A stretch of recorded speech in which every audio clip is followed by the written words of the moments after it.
નમસ્તે friends, built India મેગેઝિનમાં આપનું સ્વાગત છે અને હું છું પ્રહલાદ પ્રજાપતિ। આજે આપણે વાત કરીશું જંત્રીના દરોની। તાજેતરમાં જ ગુજરાત સરકારના મહેસૂલ વિભાગે જંત્રીના દરોમાં ધરખમ વધારો કરવાની જાહેરાત કરી છે। આ જાહેરાતના પગલે ગુજરાતના રિયલ એસ્ટેટ માર્કેટમાં એક મોટો ભૂકંપ આવ્યો હોય તેવું હાલમાં વાતાવરણ સર્જાયું છે।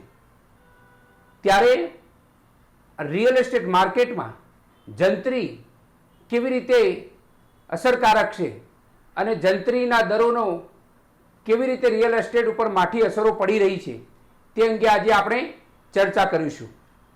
બિલ્ટ ઇન્ડિયા મેગેઝિને કેટલાક ડેવલપરો સાથે રૂબરૂ મુલાકાત કરી, કેટલાક ડેવલપરો સાથે ટેલિફોનિક વાતચીત કરી, ત્યારે જાણવા મળ્યું છે કે જંત્રીના દરમાં કરાયેલા ધરખમ વધારાના કારણે બિલ્ડર લોબી ખૂબ જ નારાજ છે અને તેઓ માગણી કરી રહ્યા છે કે જ્યારે જંત્રીમાં દરમાં ધરખમ વધારો કરવામાં આવે તો જમીન મોંઘી થશે, જમીન મોંઘી થશે ત્યારે પ્રોજેક્ટ મોંઘા થશે, પ્રોજેક્ટ મોંઘા થશે ત્યારે પ્રોપર્ટી મોંઘી થશે અને પ્રોપર્ટી મોંઘી થશે ત્યારે ઓટોમેટિકલી આ પ્રોપર્ટીના ભાવ પણ ઊંચા આવશે। એટલે સરવાળે જંત્રીના ભાવનો વધારોનો બોજો એ એન્ડ યુઝર એટલે કે ગ્રાહકો પર પડશે। ત્યારે બિલ્ડરો સરકારને કહી રહ્યા છે કે જો આપણે જંત્રીમાં વધારો કરવો તો દર વર્ષે 5% કે 7% કરો, જેથી સમય મળે અને પોતાના પ્રોજેક્ટ પણ પૂર્ણ થાય। કેટલાક ડેવલપરો એવું પણ કહી રહ્યા છે કે જંત્રીના આટલા મોટા ધરખમ વધારાના કારણે રિયલ એસ્ટેટ માર્કેટ ક્રેશ થશે, એટલે કે રિયલ એસ્ટેટ માર્કેટ ઠંડુ પડી જશે। જો કે હાલનું વાતાવરણ એવું છે કે જંત્રીના દરમાં વધારો થવાના કારણે જંત્રીનો અમલ એ સરકારના જણાવ્યા અનુસાર, સરકારી સૂત્રોના જણાવ્યા અનુસાર 1 એપ્રિલ 2025માં અમલ થશે। ત્યારે દસ્તાવેજો કરવા માટે ગ્રાહકોની હોડ લાગી છે, સાથે સાથે ડેવલપરો પણ જમીનના દસ્તાવેજો કરવા પણ દોડધામ કરી રહ્યા છે।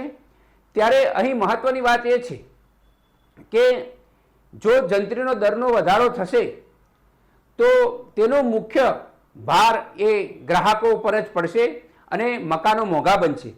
એટલે એક બીજું એવું પણ છે કે રિયલ એસ્ટેટ માર્કેટમાં જ્યારે જંત્રીના દરમાં વધારો થશે તો પ્રોપર્ટીની કિંમતોમાં 25%થી 35%નો વધારો થવાની સંભાવના રહેલી છે।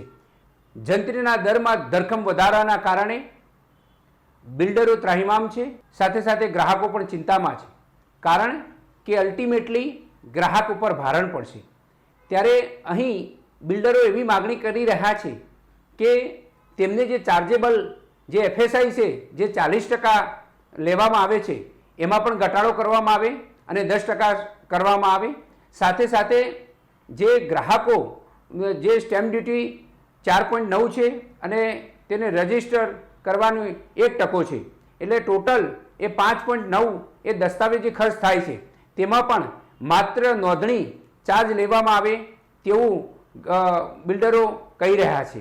ત્યારે આ બંને સુધારો જો કરવામાં આવશે તો રિયલ એસ્ટેટ માર્કેટમાં એક રિફોર્મ અને એક સુચારું રિયલ એસ્ટેટ માર્કેટ ચાલશે।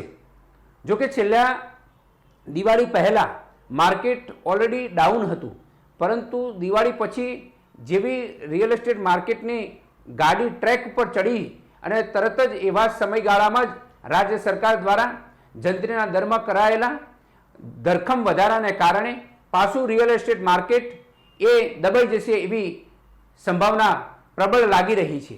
ત્યારે ઘણા ડેવલપરો એવું પણ કહી રહ્યા છે કે જંત્રીના દરમાં વધારો એ અન્ય રાજ્યો એટલે કે મહારાષ્ટ્રમાં જે રીતે ચાલી રહ્યું છે એ રીતે કરો। તો કેટલાક ડેવલપરો એવું પણ કહી રહ્યા છે કે જંત્રીના દરનો વધારો એ દર વર્ષે થવો જોઈએ અને અમદાવાદ શહેર હોય, રાજકોટ હોય, વડોદરા હોય, સુરત હોય, પરંતુ જેની એફએસઆઈ છે એ એફએસઆઈનો એક જ પ્રકારનો એક દર હોવો જોઈએ।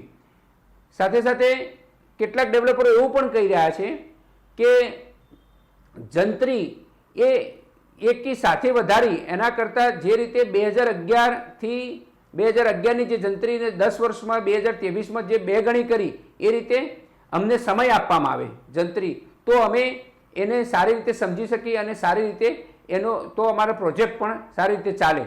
અહીં સરવાળે એ છે કે જો જંત્રીના દરમાં વધારો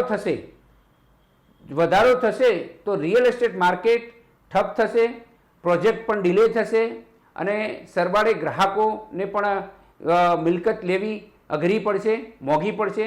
એટલે સરકારે ગ્રાહકો, ડેવલપરો અને સમગ્ર ગુજરાતની રિયલ એસ્ટેટ લોબીના હિતમાં ધ્યાનમાં રાખી અને નિર્ણય લેવો જોઈએ એવું બિલ્ડર લોબીમાં અત્યારે ચર્ચાઈ રહ્યું છે. આવા વિડીયો જોવા માટે અમારી સાથે બન્યા રહો. જય હિન્દ, જય ભારત.